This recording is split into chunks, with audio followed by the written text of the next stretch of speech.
मित्रांनो, राजकारणात आपली ठाम भूमिका आणि निर्भीड विधानांसाठी ओळखले जाणारे संजय राऊत नेहमी चर्चेत राहिले आहे. पण अलीकडेच त्यांनी आरोग्याच्या कारणास्तव सार्वजनिक जीवनातून घेतलेली अचानक विश्रांती अनेकांसाठी आश्चर्यकारक ठरली. विशेषतः निवडणुकीच्या तोंडावर हा निर्णय घेतल्याने चर्चेला अधिकच उधाण आले आहे. त्यातच सोशल मीडियावर फिरणाऱ्या काही पोस्टमध्ये त्यांच्या आरोग्याविषयी, विशेषतः आतड्याचा आजार किंवा कर्करोगाबाबत विविध दावे केले जात आहे. पण मित्रांनो, अधिकृतपणे कोणतीही पुष्टी मिळालेली नाहीये. त्यामुळे या पेक्षा महत्त्वाचा मुद्दा असा की आतड्यांशी संबंधित आजार नेमके किती गंभीर असू शकतात.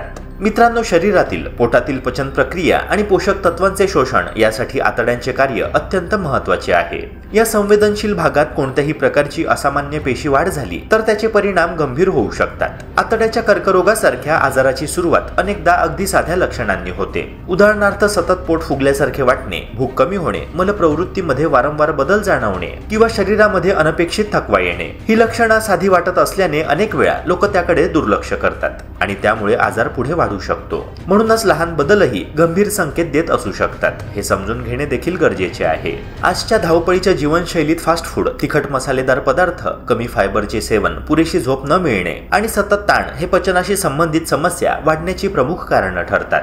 मात्र योग्य आहार, नियमित व्यायाम, वेळेवर वैद्यकीय सल्ला आणि वार्षिक आरोग्य तपासणी केल्यास अनेक आतड्याचे आजार टाळता येऊ शकतात. हिरव्या भाज्या, फळं, संपूर्ण धान्य, फायबरयुक्त अन्न आणि भरपूर पाणी यांचा समावेश केल्यास पचन सुधारते आणि आतड्यांचे स्वास्थ्य मजबूत राहते. आपल्या शरीराने दिलेल्या लक्षणांकडे लक्ष दिल्यास कोणतीही समस्या गंभीर रूप धारण करण्याआधी तिच्यावर नियंत्रण ठेवता येऊ शकते. आतड्याचा कर्करोग हा अचानक होणारा आजार नसून दीर्घकाळाच्या प्रक्रियेनंतर विकसित होणारी गंभीर अवस्था आहे. आतड्याच्या भिंतींवरील पेशी सतत विभाजित होऊन नवीन पेशी तयार करतात आणि ह्या प्रक्रियेमध्ये पेशींच्या DNA मध्ये बदल झाल्यास त्या पेशी अनियंत्रितपणे वाढू लागतात. काही वेळा हे बदल आनुवंशिक असतात तर काही वेळा जीवनशैली आणि आहारामुळे त्या उद्भवतात. सतत तेलकट पदार्थ, जास्त लाल मांस, धूम्रपान, मद्यपान आणि कमी शारीरिक हालचाल हे सगळे आतड्यांवर ताण आणतात. हळूहळू या पेशींची असामान्य वाढ गाठीमध्ये बदलते आणि उपचार न झाल्यास ही गाठ कर्करोगामध्ये रूपांतरित होऊ शकते. या आजाराची विशेषता म्हणजे तो सुरुवातीला फार सौम्य लक्षणे दाखवतो, ज्यामुळे लोक त्याकडे दुर्लक्ष करतात. हलकी पोटफुगी, सतत पोटात जडपणा, भूक मंदावणे किंवा थकवा जाणवणे ही सुरुवातीची चिन्हे आहे. काहींचे वजन अचानक कमी होऊ लागते तर शौचाची पद्धत बदलते. कधी बद्धकोष्ठता, कधी अतिसार आणि विशेष लक्ष द्यावे लागेल मला वाटे रक्त दिसण्यास, जे गंभीर आरोग्य समस्येचे लक्षण असू शकते. अनेक जण ह्या लक्षणांकडे सामान्य पचनाच्या समस्या म्हणून दुर्लक्ष करतात, ज्यामुळे आजार पुढे वाढतो. लवकर निदान आणि योग्य सवयींचा अवलंब करणे अत्यंत महत्त्वाचे ठरते. नियमित आरोग्य तपासणी, संतुलित आहार, फायबरयुक्त अन्न, पुरेशी झोप, नियमित व्यायाम आणि ताण नियंत्रण हे उपाय आतड्याच्या आरोग्यासाठी अत्यावश्यक आहे. धूम्रपान आणि मद्यपान टाळणे तसेच पचनासंबंधी वारंवार त्रास होत असल्यास तज्ज्ञांचा सल्ला घेणे हेही अत्यंत महत्त्वाचे आहे. या सर्व उपायांचा अवलंब केल्यास आतड्याचा कर्करोग टाळणे आणि शरीर निरोगी ठेवणे पूर्णतः शक्य आहे. मित्रांनो, हे टाळण्याचा सर्वोत्तम मार्ग म्हणजे शरीराने दिलेले संकेत समजून घेणे आणि योग्य तपासणी करणे. पोटाशी संबंधित लक्षणं दीर्घकाळ टिकत असतील तर डॉक्टरांचा सल्ला घेणे आवश्यक आहे. विशेषतः 45 वर्षांपेक्षा जास्त वयाच्या लोकांनी किंवा कुटुंबात अशा आजाराचा इतिहास असणाऱ्यांनी नियमित कोलॅनोस्कोपी किंवा स्टूल टेस्ट करून घ्यावी.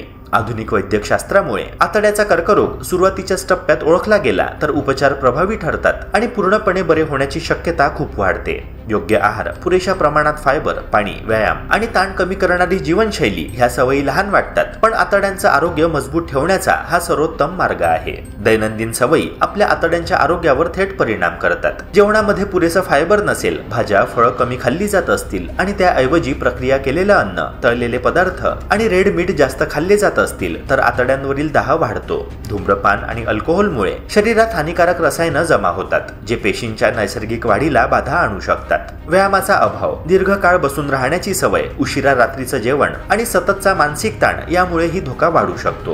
विशेषतः वय 50 नंतर हा धोका अधिक वाढत असल्याने जीवनशैलीकडे जास्त लक्ष देणं आवश्यक ठरतं. मित्रांनो, उपचारांच्या बाबतीमध्ये आज वैद्यकीय विज्ञान खूप प्रगत झालं आहे. ट्यूमर सुरुवातीच्या अवस्थेत सापडल्यास शस्त्रक्रियेतून तो पूर्णपणे काढून टाकता येतो. काही रुग्णांना रेडिएशन किंवा केमोथेरपीची आवश्यकता भासते तर काहींच्या बाबतीत आधुनिक टार्गेटेड थेरपी आणि इम्युनोथेरपी प्रभावी ठरते. या उपचारांचा उद्देश कर्करोगी पेशींचा नाश करून सामान्य ऊतींवर कमी परिणाम करणे असा असतो. मात्र कोणत्याही उपचारापेक्षा लवकर निदान जास्त महत्त्वाचं आहे, कारण आजार उशिरा कळला तर उपचार अधिक गुंतागुंतीचे आणि वेळखाऊ होतात.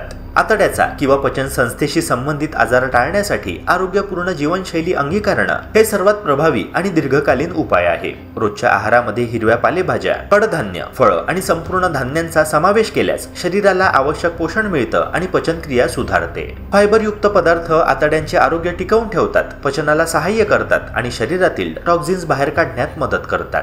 तसेच पुरेसं पाणी पिणं अत्यंत महत्त्वाचं आहे, कारण ते पचन संस्थेत द्रव पातळी संतुलित राखून पचन प्रक्रियेला सुलभ करतात. दररोज किमान 30 मिनिटं हलकी चाल किंवा कोणताही व्यायाम करण्याची सवय लावल्यास रक्ताभिसरण सुधारते, शरीरातील ऊर्जेचा स्तर वाढतो आणि आतड्यांवर पडणारा ताण कमी होतो. धूम्रपान आणि मद्यपान यांच्यासारख्या सवयी पूर्णपणे टाळाव्या, कारण ह्या सवयी शरीरातील टॉक्झिन्स वाढवतात आणि पेशींवर नकारात्मक परिणाम करतात. पचनासंबंधित त्रास, रक्तस्राव, वजन अचानक कमी होणे किंवा पोटामध्ये सतत अस्वस्थता जाणवणे यांसारखी लक्षणं दिसल्यास त्वरित तज्ञांचा सल्ला घेणं अत्यंत आवश्यक आहे.